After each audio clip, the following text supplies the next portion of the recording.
មគ្គុទ្ទេសក៍វិនិយោគភាគហ៊ុនសារសំឡេងនេះគឺជាការបកស្រាយបន្ថែមលើសៀវភៅមគ្គុទ្ទេសក៍វិនិយោគភាគហ៊ុន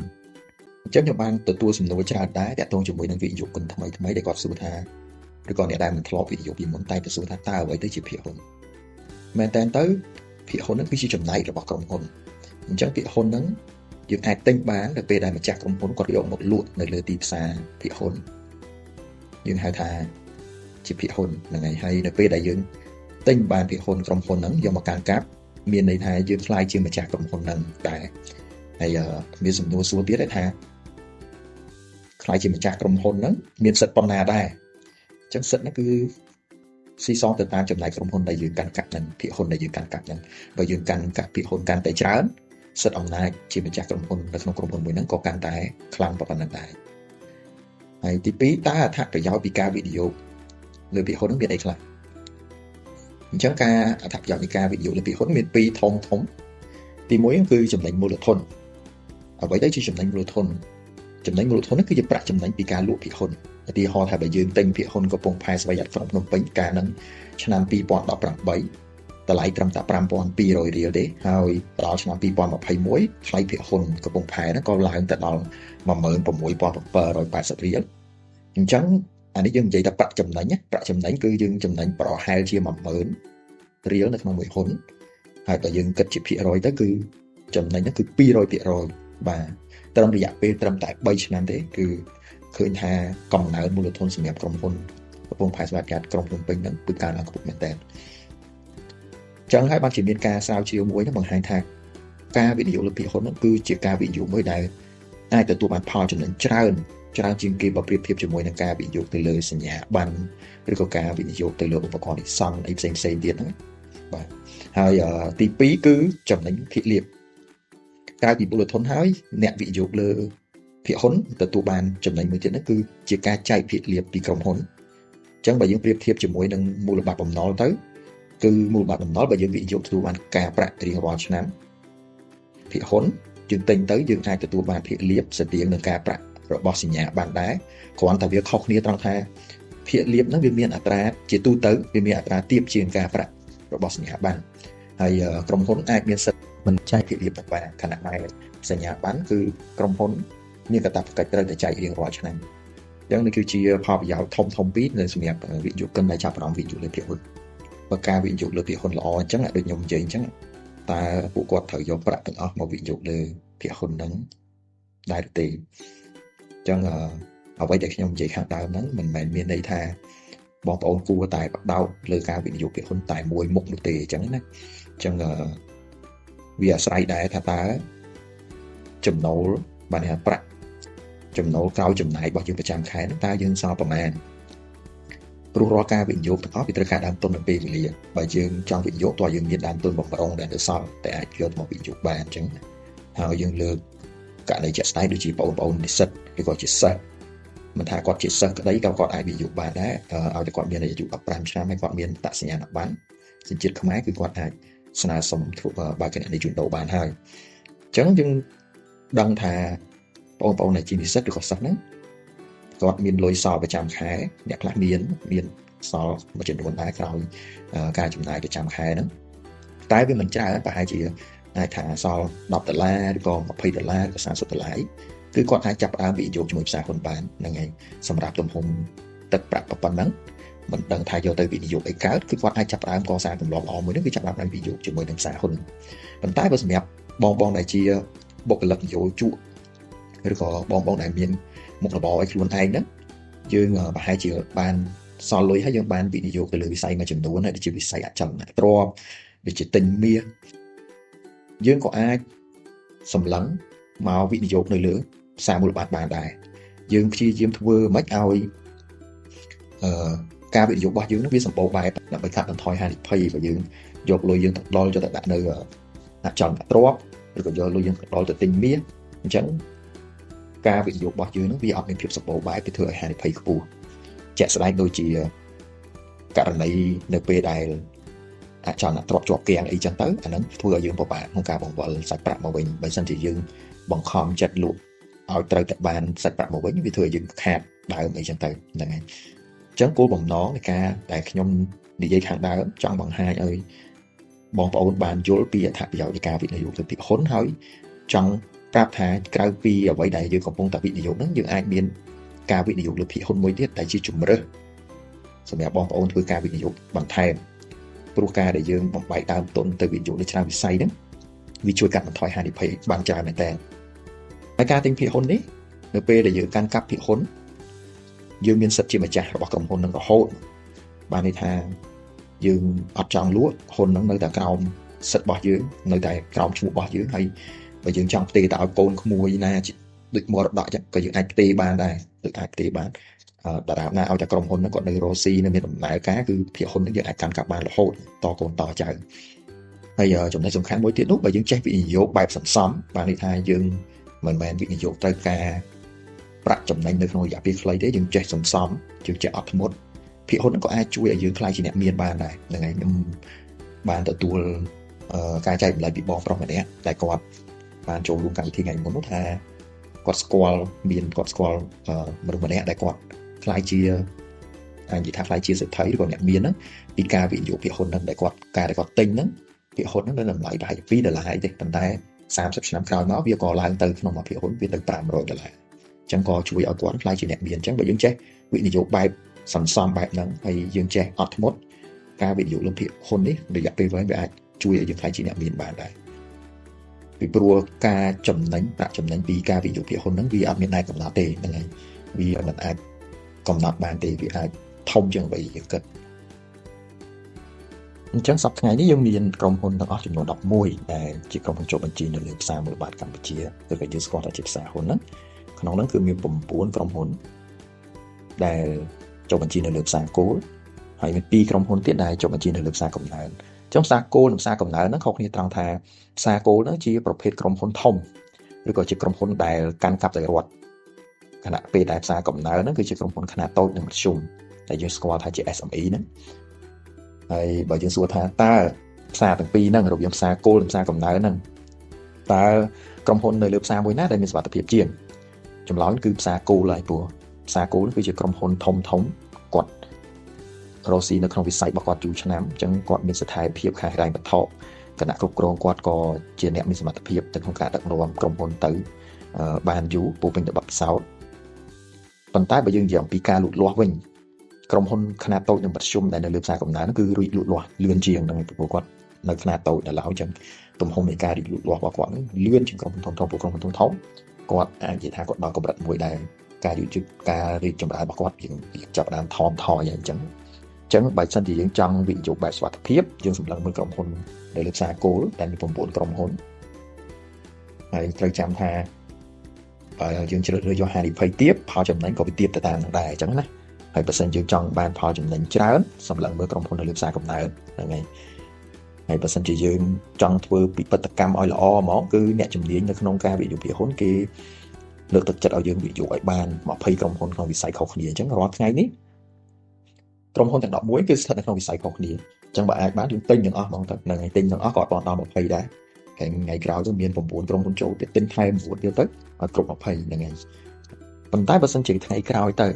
ៅក្រុមហ៊ុនចំនួនក្រុមហ៊ុននៅលើផ្សារវិបត្តិកម្ពុជារបស់យើងកាន់តែកើនឡើងហើយមានក្រុមហ៊ុននៅក្នុងមួយវិស័យនេះមានក្រុមហ៊ុនដែលធ្វើកិច្ចការនេះគាត់ចុះបញ្ជីនៅលើផ្សារហ៊ុនអញ្ចឹងពេលហ្នឹងយើងត្រូវចេះរើសថាតើក្រុមហ៊ុនមួយណាដែលយើងគួរវិនិយោគអញ្ចឹងក្រុមហ៊ុនដែលយើងគួរវិនិយោគគឺជាក្រុមហ៊ុនដែលរឹងមាំហើយក្រុមហ៊ុនដែលរឹងមាំនៅកន្លែងនេះខ្ញុំចង់សម្ដៅទៅលើក្រុមហ៊ុនដែលគាត់មានថ្នាក់ដឹកនាំដែលមានសមត្ថភាពក្នុងការគ្រប់គ្រងចំនួនមួយហ្នឹងដែលធ្វើឲ្យក្រុមហ៊ុនហ្នឹងគាត់មានសមត្ថភាពអាចប្រកួតប្រជែងជាមួយក្រុមហ៊ុនដទៃទៀតនៅលើទីផ្សារទី1ទី2លំហូរសាច់ប្រាក់របស់គាត់មានលំហូរសាច់ប្រាក់បានហើយមានចំណូលចូលជាប្រចាំហ្នឹងឯងហើយទី3គឺមានការគ្រប់គ្រងពីអតិថិជនបានន័យថាចំនួនរបស់គាត់ក៏អាជីវកម្មរបស់គាត់ហ្នឹងគឺប្រកបដោយគុណតម្លៃដែលទទួលស្គាល់ពីអតិថិជនរបស់គាត់ជាអតិថិជនរបស់គាត់គឺចូលចិត្តនឹងគ្រប់គ្រងប្រើសេវាកម្មរបស់គាត់ព្រោះយល់ថាអ្វីដែលផលិតផលអ្វីដែលគាត់ផ្ដល់ឲ្យឬក៏សេវាកម្មដែលគាត់ផ្ដល់ឲ្យហ្នឹងគឺជាសេវាកម្មនិងផលិតផលដែលល្អហើយក្រុមហ៊ុនដែលគ្រប់គ្រងដោយរដ្ឋក៏ជាក្រុមហ៊ុនដែលរឹងមាំល្អដែរព្រោះយើងដឹងអញ្ចឹងថាឲ្យតែក្រុមហ៊ុនដែលគ្រប់គ្រងដោយរដ្ឋអញ្ចឹងគឺមិនងាយខ្សែធនទេប្រទេសណាក៏ដូចប្រទេសណាដែរព្រោះមានការជួយគ្រប់គ្រងពីក្រោយដោយពីសំណាក់រដ្ឋាភិបាលហ្នឹងហើយអញ្ចឹងយើងអាចសម្លឹងមើលក្រុមហ៊ុនប្រភេទហ្នឹងដើម្បីធ្វើការវិនិយោគបានមួយទៀត ក្រុមហ៊ុនដែលចែកភាគលាភជាប្រចាំហើយការវិនិយោគបែបហ្នឹងគឺវាស័ក្តិសមជាមួយនឹងវិនិយោគិនដែលគាត់មានវ័យចំណាស់គាត់អត់ចង់ខាតពេលរងចាំថ្លៃភាគហ៊ុនកើនឡើងដើម្បីចំណេញមូលធនទេគាត់ចង់នឹងបានប្រភពចំណូលកម្មមួយទៀងទាត់រៀងរាល់ឆ្នាំអីចឹងទៅគាត់អាចជ្រើសរើសយកវិធីសាស្ត្រទី3នេះគឺការសម្លឹងមើលក្រុមហ៊ុនដែលមានប្រវត្តិចែកភាគលាភច្រើនឆ្នាំអត់ដែលដាច់ហើយអត្រាភាគលាភរបស់គាត់កើនឡើងជាលំដាប់ហ្នឹងហើយបាទអញ្ចឹងយើងបាននិយាយគ្នាហើយខាងដើមថាដើម្បីចំណេញមូលធនបានហ្នឹងគឺវាកើតចេញពីផលចំណេញនៃការលក់ភាគហ៊ុនរបស់យើងដូច្នេះដើម្បីឲ្យយើងលក់ទៅចំណេញបានវាតើតាថ្លៃហ្នឹងមានបំរែបំរួលទៅទេបងប្អូនអញ្ចឹងវាតើតាយើងទិញនៅតម្លៃទាបហើយថ្លៃវាឡើងទៅតម្លៃខ្ពស់បើយើងលក់ទៅយើងមានចំណេញមូលធនហើយចុះបើសិនជាយើងទិញហើយតម្លៃវានៅថេររហូតអញ្ចឹងយើងអាចចំណេញមូលធនបានអត់ចម្លើយគឺថាអត់ទេអញ្ចឹងតើកត្តាអីខ្លះដែលនៅខាងក្រោយបំរែបំរួលនៃថ្លៃភាគហ៊ុនហ្នឹងអញ្ចឹងនៅទីនេះយើងមាន3កត្តាធំទី1គឺកត្តានយោបាយនិងកត្តាសេដ្ឋកិច្ចអញ្ចឹងឧទាហរណ៍ជាក់ស្ដែងគឺការនៅខែមេសាឆ្នាំ2025អញ្ចឹងគឺពេលដែលប្រធានាធិបតី Donald Trump គាត់បានប្រកាសដាក់ពន្ធបន្ថែមលើពន្ធនាំចូលនៅលើបណ្ដាប្រទេសនៅលើពិភពលោកធ្វើឲ្យថ្លៃភាគហ៊ុននៅលើពិភពលោកនោះគឺធ្លាក់ចុះខ្លាំងហ្នឹងហើយទី2គឺកត្តាព័ត៌មានរបស់ក្រុមហ៊ុនផ្ទាល់អញ្ចឹងគឺនៅពេលដែលព័ត៌មានរបស់ក្រុមហ៊ុនហ្នឹងបានធ្វើការបង្ហាញទៅកាន់សាធារណជនក៏ធ្វើឲ្យវាប៉ះពាល់ដល់ថ្លៃភាគហ៊ុនរបស់ក្រុមហ៊ុននៅលើទីផ្សារផងដែរហើយព័ត៌មានមួយដែលសំខាន់ជាងគេនោះគឺព័ត៌មាននៃប្រាក់ចំណេញដែលយើងស្គាល់ថាជារបាយការណ៍ប្រាក់ចំណេញឬក៏របាយការណ៍ចំណូលនឹងឯងអញ្ចឹងនៅពេលដែលក្រុមហ៊ុនហ្នឹងគាត់បង្ហាញរបាយការណ៍ប្រាក់ចំណូលរបស់គាត់មកថាមានការធ្លាក់ចុះគឺធ្វើឲ្យពួកគាត់មកមានលក់ភាគហ៊ុនហ្នឹងអញ្ចឹងធ្វើឲ្យថ្លៃជួញដូរភាគហ៊ុននៅលើទីផ្សារហ្នឹងគឺមានការធ្លាក់ចុះផ្ទុយទៅវិញនៅពេលដែលរបាយការណ៍ចំណូលរបស់គាត់កើនឡើងវិនិយោគិនភាគច្រើនយល់ថាក្រុមហ៊ុនរកស៊ីចំណេញអញ្ចឹងអនាគតរបស់ក្រុមហ៊ុនល្អអញ្ចឹងគាត់ធ្វើការទិញអញ្ចឹងនៅពេលដែលវិនិយោគិននាំគ្នាទិញច្រើនធ្វើឲ្យថ្លៃជួញដូរភាគហ៊ុននៅលើទីផ្សារហ្នឹងកើនឡើងហើយចំណុចទី3គឺកត្តាអារម្មណ៍ហ្នឹងហើយមែនតើទៅកត្តានេះគឺជាកត្តាដែលឃើញថាធ្វើឲ្យជះឥទ្ធិពលខ្លាំងមែនតើទៅដល់ថ្លៃជួញដូរលើទីផ្សារហ្នឹងហើយជួនកាលទៅក្រុមហ៊ុនហ្នឹងគាត់ដំណើរការកំពុងតែល្អប្រសើរអញ្ចឹងអត់មានបញ្ហាអីទេប្រាក់ចំណូលគាត់ក៏នៅតែរកបានប្រាក់ដឹកនាំបុគ្គលិករបស់ក្រុមហ៊ុនអីក៏មិនមានការលាលែងពីតំណែងអីដែរហើយក្រុមហ៊ុនហ្នឹងនៅប្រព្រឹត្តទៅធម្មតាចំនួនអតិថិជនក៏មិនមានការធ្លាក់ចុះដែរតែផ្ទុយទៅវិញបែរជាថ្លៃភាគហ៊ុននៅលើផ្សារហ្នឹងគឺធ្លាក់ចុះហ្នឹងហើយជួនកាលគឺដោយសារតែក្រុមហ៊ុនគាត់ខកខានអត់បានចែកភាគលាភឲ្យវិនិយោគិនអញ្ចឹងទៅនឹងធ្វើឲ្យវិនិយោគិនគាត់អត់សុបាយចិត្តទៅក៏គាត់មានអារម្មណ៍ថាដូចអត់ចង់កាន់ហ្នឹងក៏គាត់មកគ្នាលក់ទៅពេលភាគហ៊ុនលក់ច្រើននៅទីផ្សារទៅធ្វើឲ្យថ្លៃហ៊ុនធ្លាក់ចុះហើយជួនកាលទៀតវិនិយោគិនខ្លះហ្នឹងគាត់ឃើញថ្លៃភាគហ៊ុននៅលើទីផ្សារធ្លាក់ចុះហើយគាត់ចេះសង្កេតមើលធ្លាក់ទៀតគាត់ចាប់ដើមវាអត់ដែរញ៉ាំស្រួលទីធ្លាក់ដល់សូន្យណាខាតលុយអស់ហ្នឹងហើយគាត់អត់បានសម្លឹងទៅមើលក្រុមហ៊ុនទេគាត់មានបានចំណឹងថាមើលថាតើសារពីក្រុមហ៊ុនមិនដែរនៅដំណើរការប្រកបដីធម្មតាឬអត់គាត់មើលតែតម្លៃហ៊ុននៅលើទីផ្សារអញ្ចឹងគាត់ក៏ខ្លាចថាហ៊ុននឹងធ្លាក់ដល់សូន្យអញ្ចឹងគាត់នេះគឺជាកត្តាហានិភ័យរបស់គាត់អញ្ចឹងគាត់ក៏ប្រឹងលក់តម្លៃបានគាត់លក់គាត់មានអារម្មណ៍ថាលក់បានតិចគាត់បែរជាអត់បានសោះតែហ្នឹងលក់ហើយមួយរយៈក្រោយមកហ៊ុននឹងវាឡើងទៅវិញនឹងឡើងទៅវិញអញ្ចឹងវាអត់មានអីទេគឺមានតែសោកស្ដាយហ្នឹងឯងបន្ទោសខ្លួនឯងអីចឹងទៅអញ្ចឹងគ្រាន់តែយើងចង់បញ្ជាក់ថាកត្តាទី3នេះវាជាកត្តាមួយដែលធ្វើឲ្យមានការបម្រែបម្រួលថ្លៃភាគហ៊ុននៅលើទីផ្សារ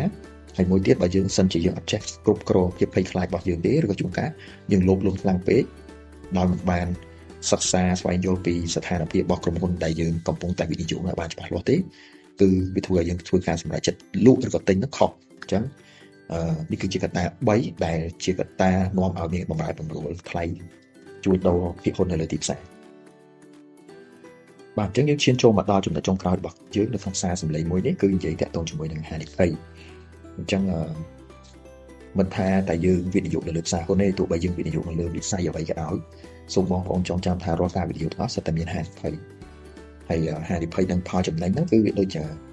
កាក់យើងអញ្ចឹងកាក់របស់យើងវាមានមុខពីរមួយហ្នឹងគឺមុខមនុស្សហើយមួយទៀតគឺតម្លៃនេះកាក់ហ្នឹងអញ្ចឹង